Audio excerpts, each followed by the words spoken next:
এখানে কাজ বাজ ঠিক হচ্ছে কিনা সেটা রিপোর্ট দেন।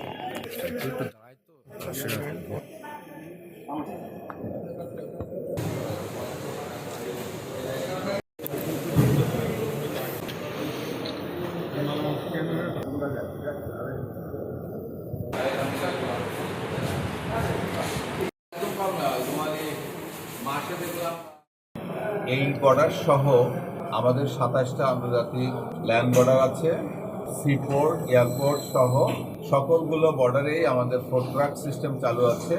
এই আন্তর্জাতিকভাবে স্বীকৃত এই সিস্টেমটা আমাদের IOM এর সহায়তা এবং ইউরোপিয়ান ইউনিয়ন সবার সহায়তা আপডেট করা, যাতে ইন্টারন্যাশনাল যাত্রী সহজেই যাতায়াত করতে পারে।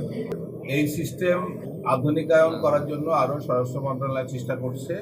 অ্যাডভান্স প্যাসেঞ্জার ইনফরমেশন সিস্টেম চালু করার চেষ্টা করছে, আফিস যেটাকে বলে।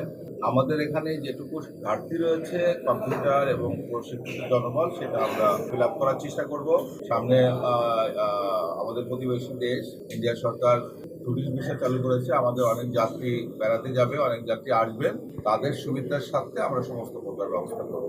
ট্রেন যেহেতু আমাদের একটা আলাদা মন্ত্রণালয়, আমরা হয়তো আমাদের ওখানে রেল পুলিশ আছে, তার মাধ্যমে অথবা রেলওয়ে সচিব মহোদয়কে আমরা রিকোয়েস্ট করবো যাতে এই অঞ্চলের যাত্রীদের সুবিধার্থে চালু করার ব্যবস্থা করে। গভর্নমেন্টের পলিসি হয়তো আমরা বাইলেটারাল যখন মিটিং হয় তাদের রিকোয়েস্ট করব, যেহেতু এখান থেকে ডিপার্ট হয়ে যাচ্ছে, যৌক্তিক কারণ ব্যতীত যদি তার বিরুদ্ধে কোনো ডেটাবেস বা কোনো কিছু থাকে, সেটা ছাড়া যৌক্তিক কারণ ব্যতীত জানেন যাতে হয়রানি না করে, এই ব্যাপারে আমরা পররাষ্ট্র মন্ত্রণালয়ের মাধ্যমে তাদেরকে রিকোয়েস্ট করব।